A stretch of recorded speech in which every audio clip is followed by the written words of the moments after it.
Good morning, all of you. After a long time, we welcome you with a new topic First War of Independence. The revolt begins on May 10, 1857 at Meerut as a Sepoy mutiny. यह war 10 मई 1857 को मेरठ के सिपाही विद्रोह के द्वारा शुरू हुआ. It was initiated by sepoys in the Bengal Presidency against the British officers. और यह सिपाहियों के द्वारा ब्रिटिश ऑफिसर्स पर एक विद्रोह शुरू किया गया जो कि बंगाल प्रेसिडेंसी से स्टार्ट होता है. This powerful war of independence marked the end of rule by British East India Company. इस वॉर को ऐसा माना जाता है कि यह वॉर के बाद जो ब्रिटिश ईस्ट इंडिया कंपनी का रूल था वो हमारे भारत से कम होने लगा. The East India Company's Indian soldiers' reaction to the new cartilage they had to use caused this serious events. इसका एक मुख्य कारण था कि ईस्ट इंडिया कंपनी ने कुछ कार्टिलेज को इन्वेंट किया और वो ऐसे यूज में लाए जिसने फर्स्ट वॉर ऑफ इंडिपेंडेंस का प्रमुख कारण बना. एक और कारण भी था, जान लेते हैं. The British government was seizing numerous state kingdoms and taking land taxes. जो ब्रिटिश गवर्नमेंट थी यानी कि जो ब्रिटिश सरकार थी वो कई सारे स्टेट्स को, राज्यों को और उनके राज्य के ज़मीनों को सीज कर रही थी और उस पर कई ज़्यादा टैक्स लगा रही थी. The displeasure caused by the tax became another chief reason behind events that followed. और यह एक दूसरा प्रमुख रीज़न बना जिससे भारतीयों ने विद्रोह का सोचा और अपने भारत को आज़ादी दिलाने की तरफ बढ़े.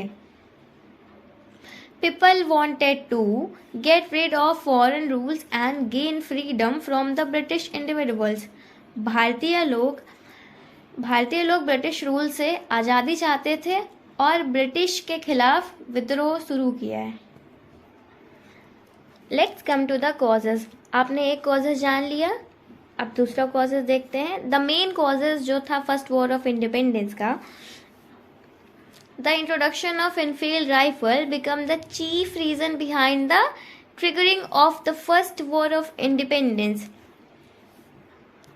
जब इनफील्ड राइफल नाम की बंदूक का प्रचलन स्टार्ट हुआ तो वह प्रमुख रीज़न था जिसकी वजह से first war of independence start हुई, जिसमें कहते थे before the being loaded into the gun the cartridge had to removed. यानी कि बंदूक में बारूद भरने से पहले या फिर कारतूस भरने से पहले उसे खोलना पड़ता था. It was believe that the Indian shoulder greased the cartilage. और वो जो गन थी वो इंडियन शोल्डर्स ने उसमें कार्टिलेज भरा हुआ था और उनका ये भी मानना था जो ग्रीस उसमें यूज़ की जाती है वो काऊ और पिग के फैट से बनी है. Harming these animals was against the sentiments of Muslims and Hindu individuals. और हिंदू और मुस्लिमों के में इन दोनों जानवरों को काऊ और पिग को पूज्य माना जाता है. हिंदूज में काउस की पूजा होती है और मुस्लिम्स बिलीव्स इन पिग्स. इस वजह से यह प्रमुख रीज़न था कि हम उनके फैट को यूज़ नहीं कर सकते. The revolt of 1857 begins from the point onwards. यही एक पॉइंट था जिससे यह रिवोल्ट आगे बढ़ा. The Indian sepoys were enraged against the British rule due to the Enfield rifle. जो इंडियन सिपाही थे यानी कि भारतीय सिपाही थे उन्होंने इनफील्ड राइफल को यूज़ ना करने के लिए यह विद्रोह शुरू किया. अब हम जानेंगे कि इसके दो रीज़न कौन कौन से थे. पहला तो इकोनॉमिक रीज़न था. दो सोशल रीज़न कौन से थे. पहला हम पढ़ेंगे economic reason. The peasants were affected heavily by the reforms in the revenue system and the taxation were several administrative policies were introduced and imposed by the British government to expand their territory.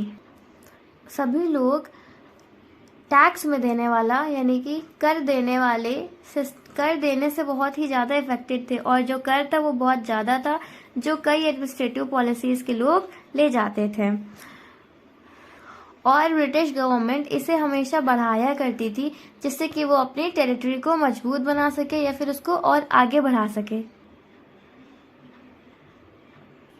जब British ने अपनी सरकार का expansion किया यानी कि खुद को जब बढ़ावा देने लगे तो भारतीय नवाबों के, कई जमींदारों के और कई ऐसे लोग थे, जमींदार थे, नवाब थे, जिनका काफ़ी लॉज होने लगा।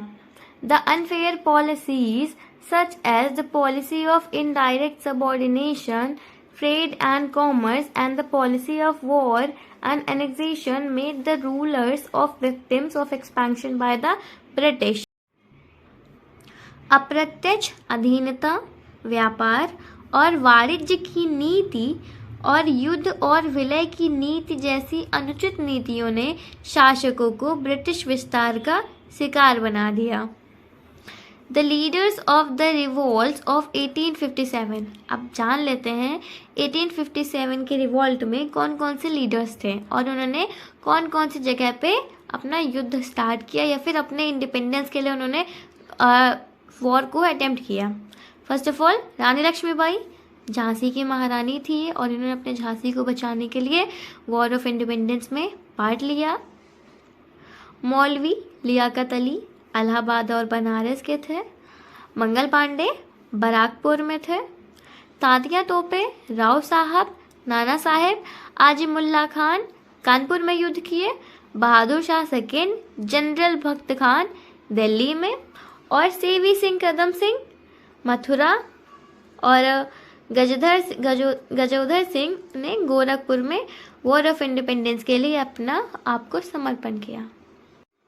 Thank you. Follow for more.